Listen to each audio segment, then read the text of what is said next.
morning. Good morning. How's everybody this morning? This week so far has been kind of rough, but I'm making it. Going back to Georgetown to work on that same instrument again. I was on yesterday, and then I got to go back to MUSC to work on the same instrument I've been working on since last week. I want to talk about Vlad TV. I think Vlad is a Jewish guy. I'm pretty sure he's a Jewish guy. I was watching Vlad for a good while, and there was an incident that happened a while ago, maybe about 6-7 months ago now, where it could be longer, it could be shorter, but he pretty much came out and said some words against the Honorable Louis Farrakhan, Minister Louis Farrakhan. And there was all of a sudden this big campaign to cancel Vlad, and it was being led by the guy from Brand Nubian. Forgive me, Lord, what's his name? Lord Tyreek. I think his name is Lord Tyreek. Brand Nubian, shout out to Brand Nubian. That was one of my favorite groups. And he got Godfrey to come on board, and he got my son to come on board. I think my son got on board, and I believe it was some other people that came on board, and it was this campaign to cancel Vlad TV because he's a Jewish guy that came out against the Minister Louis Farrakhan. And the whole thing was about some statements that the Honorable Minister Louis Farrakhan said a few years ago about the Jewish community, but it was taken out of context by Vlad. Vlad came and said he could no longer support him, or this, that, and the other.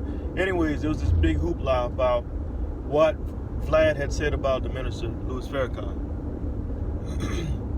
So, as the cancel culture would have it, I guess maybe he did feel a little bit of a strain from the black community and the Muslim community and the supporters of Minister Louis Farrakhan.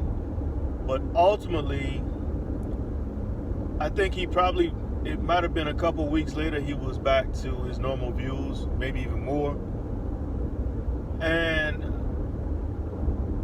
my question, I guess, is when we allow people to talk about our leaders, and I'm saying this from a different point of view altogether because I'm actually watching a video. In 10 miles, turn left onto Highway 41. Vlad right now, he did with Larry Holmes, And I'm watching the video, it's because, the reason I'm watching the video is because Vlad does a superb job at his interviews. He does a superb job, so no matter how hard I try to ignore this guy, and I unsubscribed from his page and everything, but because he has such a huge following, because he's such a big YouTuber, his videos still pop up in my feed. So when I see Larry Holmes on the thumbnail, and I'm like, Larry Holmes, the guy that beat Muhammad Ali, the guy that Mike Tyson got revenge on for Muhammad Ali? Ah, man. So I'm like, for days, I'm like, I can't watch it because it's Vlad. Finally, I broke down, I started watching the video, and I'm like, man, come on. This guy he's good at what he does. He's better than good at interviews. He does his homework. He has a way of. Oh, another video I had to watch was Sugar Free, the pimp that turned rapper from California. I had to watch that video because I'm like, it kept popping up. You can't. Once you get these big YouTubers in your feed, you can unsubscribe, and it's gonna take a while before you don't see those videos again. It's been others I unsubscribed from, and it took a while, but it finally died down to where I don't see the videos anymore. But Sugar Free was the first one I had to watch because it kept popping up. So I'm like, who's this Sugar Free guy? I never knew who he was. Clicked on it, and the guy was giving so much resistance to Vlad. And the signs of a great interviewer is they know how to take their time and kind of like feed little keywords to the person that they're interviewing to get that person to start feeling comfortable enough to divulge some information that he's trying to get out of him. So yeah, that was the first one I watched. And I don't think I finished watching that whole video, but I watched enough of it to know that damn, this Sugar Free guy he's pretty legit. You know, he was an actual pimp. And he changed his life. He had a rough childhood.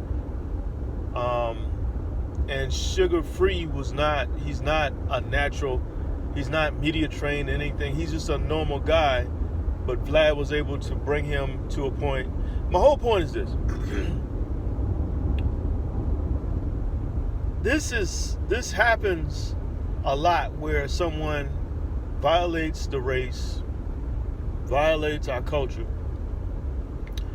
and have the confidence enough to know that it's not going to affect them in any kind of way. Even though I think Vlad has made his fortune off of black culture. You know, he interviews other races, but the majority of people that he interviews is rappers, black actors, black athletes, black comedians, black culture, basically. But he's so powerful now that he has the confidence to know what he can say, when he can say it, how he can say it, and not really give a damn and keep going about his business. So I'm using Vlad as just one example, but this also goes for like these giant entities that do whatever they want to do, and they know we're going to keep coming back. The movie industry, you know, how many times have you seen a movie where it's a scary movie, or any movie? If there's a black person who's not the main character in the movie, and he's in a group with other races of people, the majority white, you automatically know, every black person, and now everybody knows that the black person is going to die first. And in a lot of cases, the black person is going to die the most gruesome. It's going to be the grossest, most gruesome, death in the entire movie. I don't know why that is. I think that's some type of ritual, but that's the case. Even though it's the case, we still watch the movies. You know, like I'm gonna go back and finish this Larry Holmes video. You can say I don't have integrity or what, but I'm curious. I can search other Larry Holmes videos, and I know Vlad is gonna be the best. So my question is, why is that we allow ourselves to go along with the norm, which is disrespect to our culture, disrespect to our people, but because it's good content, we continue to allow certain things? I think that's the best way I can put that, the best way I can sum that up. And that's exactly what it is. So I wish that we could put our foot down a little bit firmer when it comes to disrespect, especially an elder like the Minister Louis Farrakhan, the Honorable Minister Louis Farrakhan. And I'm wondering now, what is Godfrey saying now? It's like, is he saying to Lord Tyreek, you messed up my bag? Not Lord. I keep calling him Lord Tyreek. It's not Lord Tyreek. No, that's another group. Damn, I'm sorry. My bad. But the group is Brand Nubian. Yeah, the group is Brand Nubian. And he had a show, he had a podcast with Godfrey and the female rapper, Raw Digger. What's his name, man? Damn, I never knew his name. I never knew his name because I knew the group, Brand Nubian. But it's not Lord Tyreek. Lord Tyreek is a different group altogether.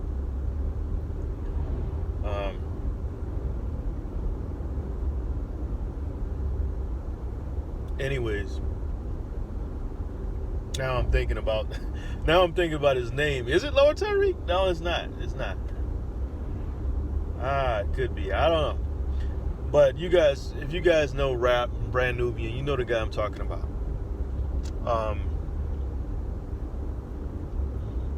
My question is, what is Godfrey thinking right now? What is my son thinking? You know, because I'm pretty sure once they made it known that they wasn't cool with Vlad anymore, I'm pretty sure Vlad being the person he is, because he's kind of like a really cocky person, confident guy. He's probably thinking, look, you cross me, that's it. There's no more, no more chances, no more tries. You get one strike, you're out.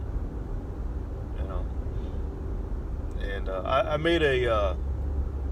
actually wrote a poem a couple years ago about, I compared vibranium from the movie Black Panther. I compared vibranium to the black culture. And if you listen to this and understand what I'm trying to say here, you'll see my point. In the movie Vibranium, that was the most expensive metal. That was the metal that, in the movie Black Panther, Vibranium was the metal that Captain America's shield is made out of. It's the hardest, most expensive metal. Wakanda was rich because of it. The Black Panther would not be the Black Panther without the Vibranium. So, in comparison, at the next stop sign, turn left. In comparison to what Lupe Fiasco once called the cool, he made an album called The Cool. And the cool is what I compare to the black culture. A lot of things come from our culture. The way our swag, the way we walk, our dances, all of these things come from our culture. You see it in Hollywood, in the movies, you see it in the wordage that now actors are using. You see commercials with rap songs. Every dance that you might see another race of people at the stop sign, turn left onto Highway 41. Doing, because they went to school. They had to go to school and be taught these dances. These dances come out of some of the most impoverished areas in this country.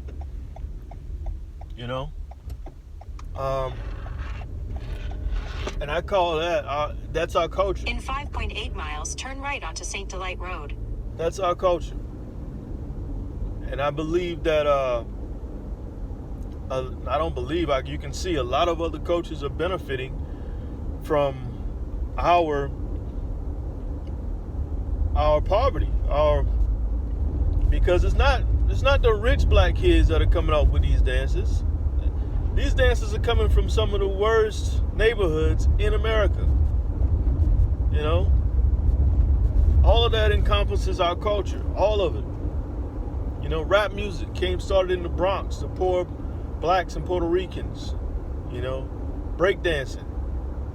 All of that stuff came from poverty, came from drug-infested, crime-infested, violent-infested areas of our country, where kids had to use their imagination, and black kids, black and brown kids, mostly black, had to use their imagination to escape those hard times.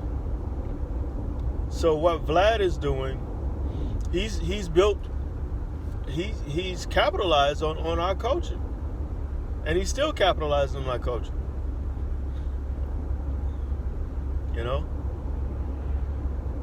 And like I said, after I finish this video, I'm gonna go back to finishing the Larry Holmes video, because there's nobody else that's out there doing it.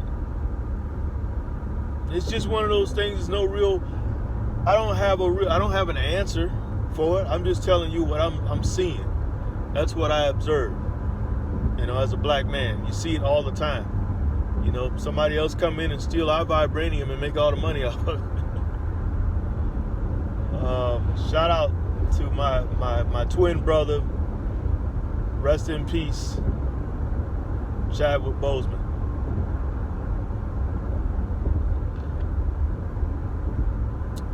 Same birthday, same month, same day, same year, same state. You know, Chadwick Boseman, one of the greatest. Anyways, that's all I got to say right now. I'm going to go back to watching this video. I can't protest Vlad. I mean, if it's Larry Holmes, I got to watch it. If it's somebody else that I don't really have to see, I won't watch it. And I'm not going to subscribe to his channel again. So, but I know as long as I watch his videos, they'll keep popping up.